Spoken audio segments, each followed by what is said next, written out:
नमस्कार. सध्या आहे आंबिलोड्याच्या शेजारी. हे आंबिलोड्यातनं येणारं पाणी, हे मुठा नदीचं पात्र आणि हे इकडं वैकुंठ स्मशानभूमीची बॅकसाईड. आत्ता हा व्हिडिओ बनवायचं कारण, जेव्हा आत्ता वैकुंठ स्मशानभूमीच्या मागे आलो होतो तर तिथं हा राडारोडा साठलेला दिसला. मी आत्ता ज्या ठिकाणी उभा आहे हे देखील नदीचं ॲक्च्युअल काठ नाही आहे.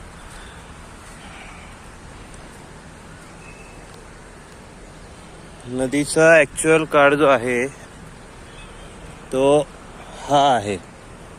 आता तुम्ही अंदाज लावा की मी ज्या ठिकाणी आता आहे इथं ही एक कंपाऊंड वॉल जर आपल्याला दिसली तर या कंपाऊंड वॉलची उंची साधारणपणे 3 फूट आहे. मी ज्या ठिकाणी उभा आहे तिथून साधारणपणे 3 फूट उंच ही कंपाऊंड वॉल. त्या कंपाऊंड वॉलच्या लेवलपर्यंत आता हा राडारोडा भराव टाकण्यात आलेला आहे. नदीतून काढण्यात आलेला, आंबिलोड्यातून काढण्यात आलेला हा गाळ या ठिकाणी तसंच ठेवलेला आहे. ही नालेसफाई ही अशा प्रकारे केली जाते. नालेसफाई करताना काढलेला हा गाळ किंवा माती जे काय आहे ते या ठिकाणी इथं असं पडलेलं दिसतंय. पुढच्या पावसात हे सगळं वाहून परत नदीमध्ये मिक्स होणार. त्याचप्रमाणे आता हे जे काही म्हणलं मी की 3 फूट वरती हा भराव टाकला आहे, त्याचप्रमाणे इकडं हे सगळं राडारोडा टाकण्यात आलेला आहे. तो राडारोडा टाकल्यामुळे ही जी काही झाडं आहेत ही झाडं गाडली जातात.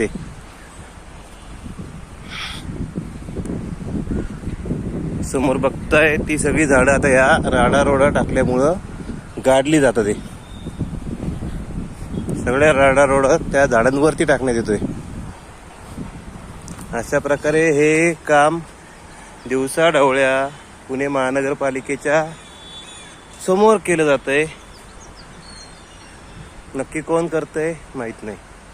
तर ही सगळी राडारोडा माती भराव या झाडांवर टाकला जातोय. ही सगळी झाडं ही मातीमध्ये दबली जाणार आहेत. आणि या बाजूला पण आपण बघतोय की हे जो काही बाबूळ आहे, बाबूळचं झाड, त्याच्या आजूबाजूला पण राडारोडा टाकण्यात आलेला आहे.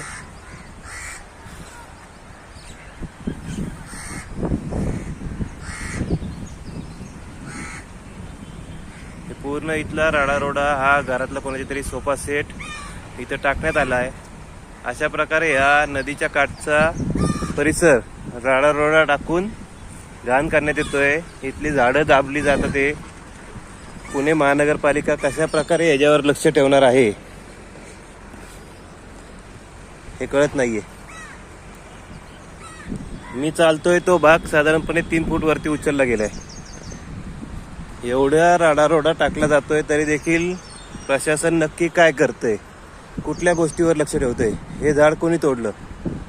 हे बाबळाचं जरी झाड असलं तरी कोणी तोडलं? एवढा राडारोडा कोणी टाकला? ही नालेसफाई मधनं आलेली घाण आहे का कोणीतरी आणून बाहेरून टाकलेली घाण आहे?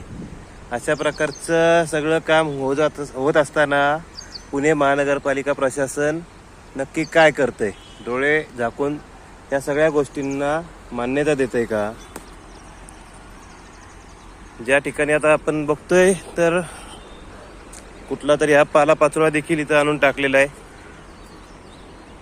स्वच्छ भारत अभियान अशा प्रकारे राबवलं जातंय. भले हा वैकुंठमधला पालापाचोळा असला तरी देखील तो नदीपात्रात का टाकला जातोय? आता मी थांबलोय इथून खाली, समोर बघा कमीत कमी 3 फुटाची उंची आहे.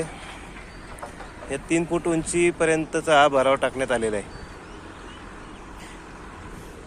आणि हा कचरा अशा प्रकारे नदीपात्रामध्ये भराव टाकून नदीपात्र अस्वच्छ करणं हे काम चालू आहे. आणि पुणे महानगरपालिका स्वच्छ भारत अभियानाचे गोडवेगात सोहळे साजरा करते.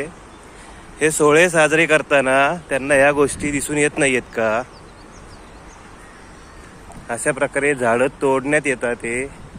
त्या गोष्टींवर पुणे महानगरपालिका काय लक्ष ठेवतीये?